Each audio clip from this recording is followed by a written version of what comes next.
유형자산 문제입니다. 2017년도 회계사 2차 시험에 14점짜리로 출제된 문제입니다. 자, X1년 초에 설립을 했어요. 투자부동산에 대해서는 공정가치 모형, 유형자산에 대해서는 재평가 모형입니다.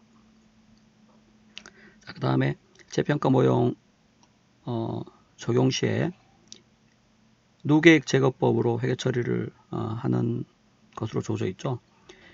누계액 제거법 말고 비례 수정법도 있는데, 이 누계액 제거법이든 비례 수정법이든 실제 이 물음에 전혀 영향을 주지 않습니다. 단기손익, 기타 포괄 손익에 미치는 영향이라든지 유형자산, 투자부동산 장부금액에 비례 수정법이든 누계액 제거법이든 실제 관계가 없죠. 그래서 이런 건 사실 불필요한 자료입니다. 사실 문제 풀 때.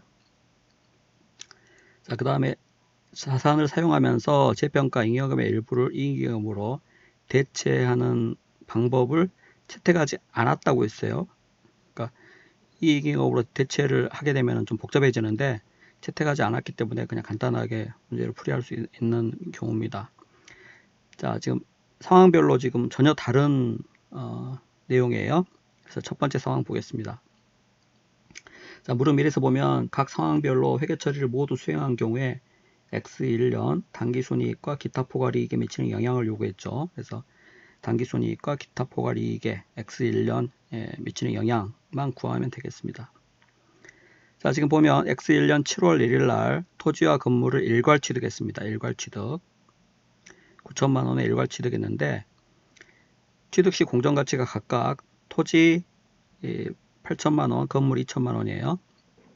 그래서 이렇게 일괄 취득한 경우에는 일괄 취득 금액을 공정가치 비례해서 배분을 하게 되죠. 그래서 9천만 원에 80%, 즉 7,200만 원을 토지에, 9천만 원의 20%, 1,800만 원을 건물에 배분하게 됩니다. 자, 그래서 유형자산이나 투자부동산은 모두 다 취득 시점에서 원가로 인식하죠. 우리가 금융자산, 금융부채의 경우에는 취득 시점에 공정가치로 측정을 하게 됩니다. 자, 그러나 유형자산이라든지 투자부동산 이런 계정들은 취득 시점에 원가로 측정을 하게 됩니다. 그래서 재평가 모형이라든지 또는 투자부동산의 공정가치 모형이라든지 관계없이 모두 다 취득 시점에서는 원가로 측정을 하게 됩니다. 자, 그래서 각각 7,200만원, 1,800만원을 최초의 취득원가로 인식을 했겠죠. 자, 그리고 2년 동안 사용 후 철거하고 새 건물을 신축할 예정입니다. 철거비는 500만원 예상되고 X1년 말 토지 공정가치가 7천만원이에요. 자, 건물 공정가치는 취득 시점하고 동일하게 얼마예요? 2천만원이죠. 자, 건물 추가 정보, 잔여가치는 없고 내용요소 2년, 그 다음에 감가상각 방법이 연수학계법이에요. 연수학계법. 할인율 5% 주어져 있는데 주의하실 점, 할인율 5%는 괜히 불필요한 자료를 준 겁니다. 그러니까 혼동시키기 위해서. 지금 이 건물 철거비 500만원이 반드시 건물을 2년 후에 철거해야 할 의무가 없죠. 반드시 건물을 철거해야 한다면, 철거해야 할 의무가 있다면 충당부채를 미래 예상되는 철거 비용을 할인율 적용해 가지고 그 현재 가치를 충당부채를 잡아야 되겠지만은 건물 철거는 반드시 해야 될 의무가 없습니다. 지금 우리가 그 미래 복구 비용을 충당부채로 설정하는 것은 반드시 복구해야 할, 원상 복구해야 할 의무가 있는 경우에, 현재 의무가 있는 경우에 충당부채로 부채로 인식을 하는 거죠. 여기서 지금 건물 철거를 하지 않고 당분간 사용하지 않고 비워둔 채로 철거하지 않고 놓아둘 수도 있고, 얼마든지 어떤 미래의 어떤 행위에 따라서 그 철거 비용을 회피할 수가 있습니다. 따라서 이거는 현재 의무가 있는 게 아니죠. 그래서 반드시 철거해야 할 의무가 있다면, 원상복구해야 할 의무가 있다면 그와 관련해 가지고 현재 가치로 할인해 가지고 충당부채를 인식하겠지만은 여기는 철거 의무가 없기 때문에 충당부채하고는 전혀 관계가 없는 내용입니다. 그래서 불필요한 자료를 준 거죠. 자, 토지는 지금 유형자산 재평가 모형을 사용한다고 했기 때문에 지금 토지의 X 1년 말 공정가치가 7천만 원이죠. 그래서 7천만 원으로 재평가를 합니다. 그래서 재평가 손실 200만 원을 인식해야죠. X 1년 말에 토지와 관련해서 200만 원의 재평가 손실, 이건 당기손익으로 인식해야 될 금액이죠. 자, 그 다음에 건물과 관련해서는 일단 감가상각을 해야죠. 재평가 모형에서도 기본적으로 감가상각은 합니다. 그래서 투자부동산 공정가치 모형에서는 감가상각을 하지 않죠. 투자부동산은 공정가치 모형을 사용하게 되면 이 투자부동산 평가손익을 당기손익으로 인식하기 때문에 감가상각을 하고 평가손익을 인식하나 하지 않고 평가손익을 인식하나 당기손익에 미치는 영향은 동일합니다. 그래서 투자부동산을 공정가치 모형으로 측정하는 경우는 굳이 감가상각을 하지 않는데 이 유형자산의 경우에는 다르죠. 유형자산을 재평가 모형으로 회계 처리하는 경우에는 반드시 감가상각을 하고 난 후에 재평가를 하게 됩니다. 그래서 감가상각을 해야 되는데 연수학계법이에요. 그래서 내용연수 2년이기 때문에 1차 년도에 감가상각 해야 될 금액은 감가상각 대상 금액의 3분의 2죠. 2 플러스 1분의 2 이렇게 됩니다. 1차 년도, 2차 년도. 그래서 1차 년도에 3분의 2만큼, 2차 년도에는 3분의 1만큼. 이게 이제 연수학계법이죠. 자, 그래서 감가상각 대상 금액이 얼마입니까? 잔존가치 그었기 때문에 1,800만 원 마이너스 제로 곱하기 3분의 2. 요게 이제 1차 년도에 감가상각 해야 할 금액입니다. 자, 그런데 7월 1일 날 취득했기 때문에 6개월만 월할 상각하면 되죠. 그래서 곱하기 12분의 6. 요게 감가상각 해야 될 금액이고, 자, 따라서 취득원가 1,800만 원 해서 감가상각비 빼면은 1,200만 원이 X 1년 말 감가상각한 후의 금액입니다. 자, 근데 이 건물의 공정가치는 취득 시점하고 동일하게 2천만 원이기 때문에 2천만 원으로 재평가를 해야죠. 자, 따라서 재평가 잉여금 800만 원을 인식을 해야 합니다. 그래서 토지에서는 재평가 손실 200만 원을 인식을 하고 건물과 관련해서는 재평가 잉여금으로 즉 기타 포괄 이익으로 800만 원을 인식해야죠. 자, 따라서 X 1년 당기 순이익에 미치는 영향은 토지 재평가 손실 200만 원, 자, 그 다음에 건물 감가상각비 여기 차액 600만 원이죠.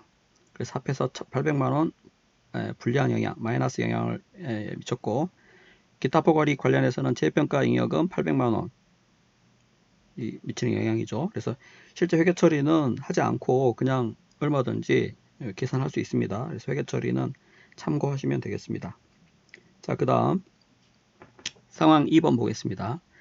자, 상황 2번에서는 X1년 7월 1일 정부보조금 9만원, 상한 후 뭐 없는 정부보조금을 받았어요. 그래서 동일자에 기계장치 500만원의 현금 취득했습니다. 그래서 이 정부보조금을 관련자산 차감법으로 회계 처리를 하고 있고,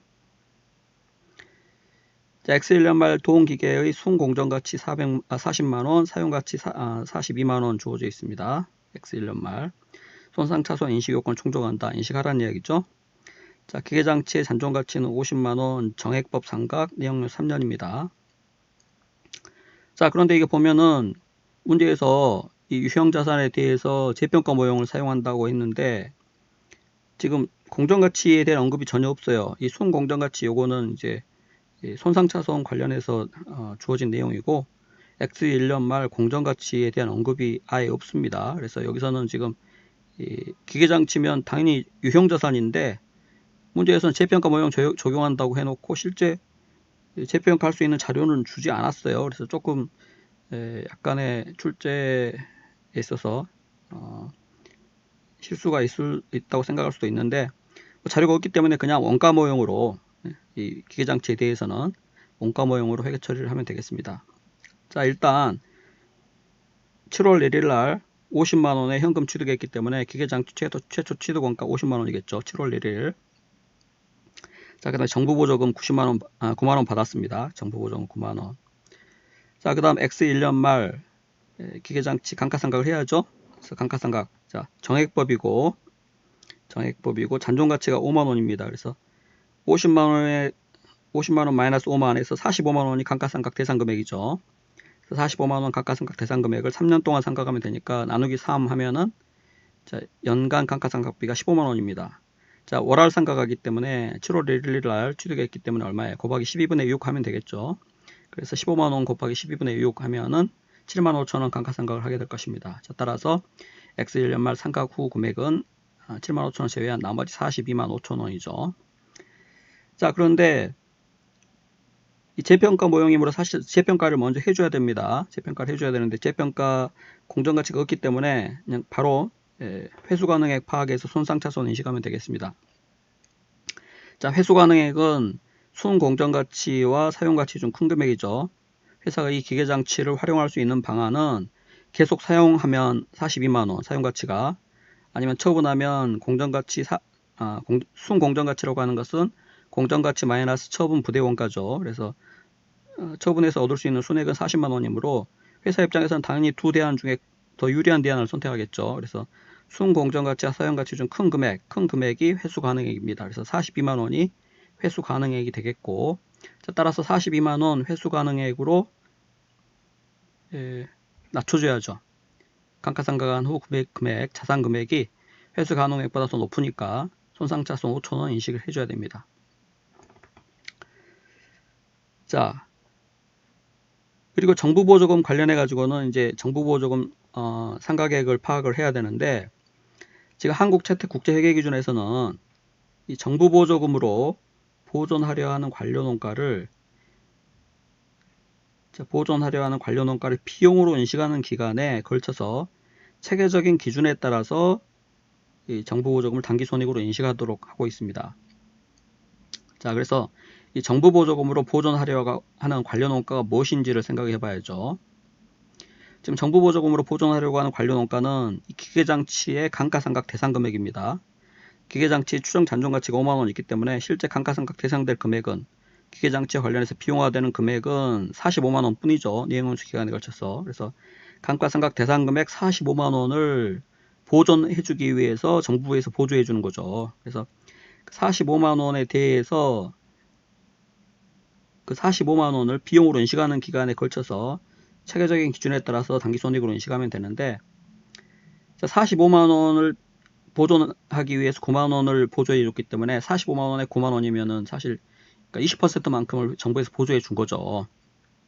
자, 따라서 X1년 말 정부보조금 잔액은 얼마가 나와야 맞습니까? 자, 정부보조금으로 보존하려 하는 관료농가가 감가상각 대상금액 45만원이죠. 45만원. 자, 45만원인데 X1년 말까지 이와 관련돼서 비용화된 금액이 얼마입니까? 비용화된 금액이 50만원과 42만원의 차액 8만원만큼이 총 비용화됐죠. 자, 따라서 45만원 분의 8만, 정부보조금 9만원 곱하기 45만 분의 8만 해주면 그게 이제 정부보조금 상각액이 나옵니다. 그래서 원래 9만원에서 상각액을 빼면 74,000원 잔액이 남게 되죠. 그렇게 해서 이제 계산하시면 됩니다. 비례해서 보존하려 하는 관료농가가 분모에 들어가고 45만원, 비용화된 금액, 그해 말까지 비용화된 누계액이 8만원이죠. 이 차액. 그래서 그 비율 구해가지고 상각액을 빼면 잔액이 나옵니다. 자, 그렇게 해서 X1년 단기순이익에 미치는 영향 구해보면 당연히 감가상각비 이 두 금액 차액 75,000원, 그 다음에 손상차손 5,000원, 그 다음에 정부보조금 상각, 정부보조금이 그 이제 비용을 보존해 주는 것이기 때문에 정부보조금 상각이 16,000원이죠. 그래서 그거를 고려해 보면은 64,000원만 단기손익에 미치는 영향이 된다는 거죠. 그래서 그냥 논리적으로 접근해도 우리가 감가상각 대상금액 아까 45만원이었죠. 45만원. 45만원의 20%인 9만원을 정부에서 보조해 줬기 때문에 감가상각비하고 손상차손 이와 관련 기계장치와 관련해서 비용화하는 금액의 20%는 보조해 주기 때문에 정부에서 보존해 주기 때문에 이 금액의 80%만 비용화 시키면 된다는 거죠. 그래서 감가상각비 75,000원과 손상차손 5,000원 합하면 8만원이죠. 8만원의 80% 즉 64,000원만 단기에 비용화될 금액이라는 거죠. 기타 보궐손익에 미치는 영향은 없습니다. 자, 회계 처리 한번 참고하시고, 자, 그 다음 상황 3번 같은 경우는 X1년 10월 1일이죠. 10월 1일 임대수익 얻을 목적으로 공정가치 1200만원인 차량 운반구를 1000만원에 현금 취득했습니다. 1000만원에. 자, 차량 운반구는 일반적으로 이 유형자산인데 임대 수익을 얻을 목적이라고 했기 때문에 투자 부동산이라고 생각할 수가 있는데, 이 투자 부동산은 글자 그대로 부동산이기 때문에 임대 수익을 얻을 목적으로 차량 운반구를 취득한 경우에는 이거는 투자 부동산은 아니죠. 그래서 반드시 부동산이어야만 임대 수익을 얻을 목적으로 취득한 부동산은 투자 부동산인데, 그래서 이제 부동산이 아니기 때문에 차량 운반구는 일반 임대 수익을 얻을 목적으로 취득했어도 유형자산으로 회계 처리를 해야죠. 자, 그래서 유형자산이든 사실 투자 부동산이든 취득 시점에서 공정가치가 아닌 원가로 측정을 합니다. 금융자산이나 금융부채는 취득 시점에서 공정가치로 측정하는 게 원칙이지만, 이 유형자산이나 투자 부동산 모두 취득 시점에 원가로 측정해야 되죠. 그래서 원가가 1200만원 공정가치가 아닌 1000만원이기 때문에 유형자산 차량 운반구의 취득 원가는 1000만원입니다. 1000만원. 그거 주의하셔야 되겠어요.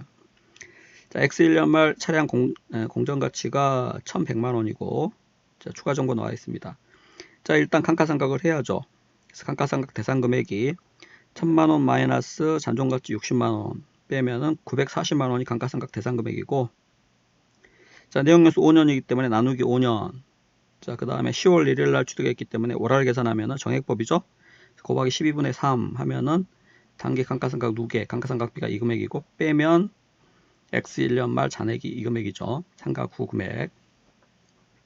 자, 그런데 이 차량 운반구의 X1년 말 공정가치가 1100만원이므로 요 차액 147만원을 재평가 잉여금으로 회계 처리를 해야 됩니다. 자, 따라서 X1년 단기 손익에 미치는 영향은 감가상각비 차액 47만원이고, 감가상각비니까 마이너스 영향을 미치죠. 자, 그 다음에 재평가 잉여금 147만원만큼 기타 포괄이익에 영향을 미칩니다. 자, 그래서 회계 처리 참조하시고 그 내용 그대로 답안 작성할 수 있겠습니다.